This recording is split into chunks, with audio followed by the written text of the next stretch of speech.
সকাল থেকেই লাইনে দাঁড়িয়ে আছেন কৃষকরা, কারো হাতে কাগজ, কারো চোখে দুশ্চিন্তা। তীব্র রোদ মাথায় নিয়ে চালিয়ে যাচ্ছেন চেষ্টা, তবুও ভাবছেন ডিজেল পাওয়া যাবে তো, কারণ জ্বালানিতেই বাঁচবে তাদের বোরো ধানের ক্ষেত আর স্বপ্ন।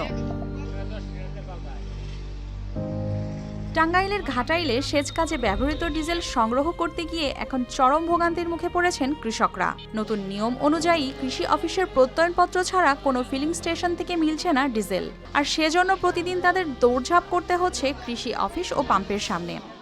আবেদন করলে তেল দিব, তাও 4-5 লিটার 10 লিটার। এখানে আইসি এই যে কাগজপাতি বানাইলাম, আমি না ঘুরতাছি কদিন ধরে, এই কাগজপাতি বানানো এটা করো ওটা বানাও।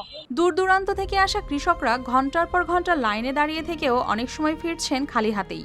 এতে যেমন নষ্ট হচ্ছে সময়, তেমনই বাড়ছে খরচ ও শারীরিক কষ্ট। তাদের অভিযোগ, দিনের পর দিন ঘুরেও মিলছে না প্রত্যাশিত সেবা। এছাড়াও তারা রয়েছেন সময়মতো জমিতে সেচ দিতে না পারায় ফসল নষ্ট হওয়ার আশঙ্কায়। তেল আমরা পাচ্ছি না, আমরা গেলে পাম্পে বলে যে উপজেলা যান, উপজেলায় এসে বসে রয়েছে, উপজেলা থেকে আমাদের লিখিত নেন আগে অমখান যাও তমখান যাও, অনেক হরানি আমাদের। এই তেলের জন্য দেশের কি করা যায় তার জন্য একটি ব্যবস্থা করেন। তেল নিয়ে আইছি, আচ্ছা কইন না ঘুরতাছি, তেল পাইতেছি না, আলবা হইতেছি না, হো পাট বানাইতেছি না, কলে আজ না কাজ গেই না কয় হইতেছে, তেল দেই না। অন্যদিকে কৃষি বিভাগ বলছে ভিন্ন কথা। তাদের দাবি, যাচাই বাছাই শেষে প্রকৃত কৃষকদের দেয়া হচ্ছে প্রত্যয়নপত্র, যাতে নিশ্চিত হয় তেলের সঠিক ব্যবহার।